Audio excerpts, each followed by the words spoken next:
The Kwa Mashu community stepped up to assist the police in the hunt for 3 suspects wanted in connection with the murder of Johannesburg student Olorato Mongale. Her body was discovered near Alexandra township in northern Johannesburg last Sunday. Police have released photographs of the suspects who've been identified as Fezile Ngubane, Philangenkosi, Makhanya and Bongani Mthimkhulu. For more now on this, we cross live to KwaMashu, where we find reporter Ayanda Mhlongo. Good afternoon and thanks for joining us. Ayanda, can you give us a sense of how the community is reacting, especially to the release of these images? Juliet, a very good afternoon to you and good afternoon to our viewers. Well, as you said, yes, we are coming to you from KwaMashu. In fact, we are in E section in KwaMashu, next to the KwaMashu police station, where I can tell you, Juliet, that from our engagements with the community, people have reacted with anger at what these developments in particular. First, it was the shock upon hearing the news and the brutal killing of Olorato. But what has also just totally livid this community is the fact that they then subsequently learned that these suspects are from here in KwaMashu. In fact, when we've been engaging with members of the Community Policing Forum and as well as some of our contacts here in the area of KwaMashu, we have established that we understand that these suspects are frequent an H section, which is not too far from where we are. It's either they are from H section or they frequent H section, but community members are telling us that they know these suspects very well.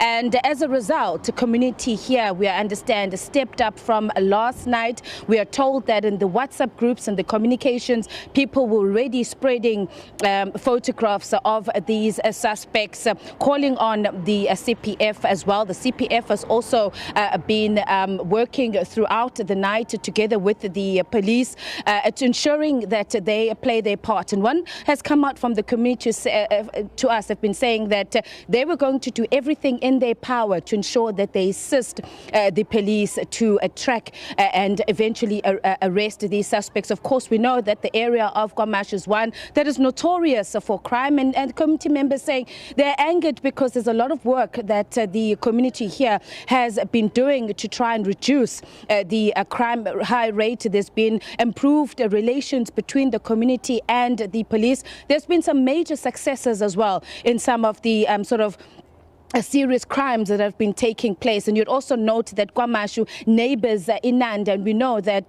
Inanda has also been an area that has been extremely problematic in terms of serious crimes such as murder, rape, housebreaking, robbery, etc. But without wasting much time, let me now bring in a CPF member here who is also Mbuso Makatini. Mbuso was telling us just before we came on air that throughout the night as the CPF, they have been working, coordinating, picking up information from the community and passing it to the police. And so let's just bring him in now just to get what developments, if there are any, in this particular matter. Mbuso, thank you so much for your time. Mbuso, sitshelile ukuthi nisebenze kakhulu namaphoyisa nidiniwe emva kokuza ukuthi labasolwa baqhamuka lana endaweni yaKwaMashu. Kukhona okusha mhlambe oseqhamukile ngalo leli cala lika Olorato? Sibonga nakubabukele emakhaya. As CPF KwaMashu, since we get our news yesterday, we communicated through our channels to try to cascade information around this case. Finally, we got it earlier morning today. One suspect was arrested through that communication.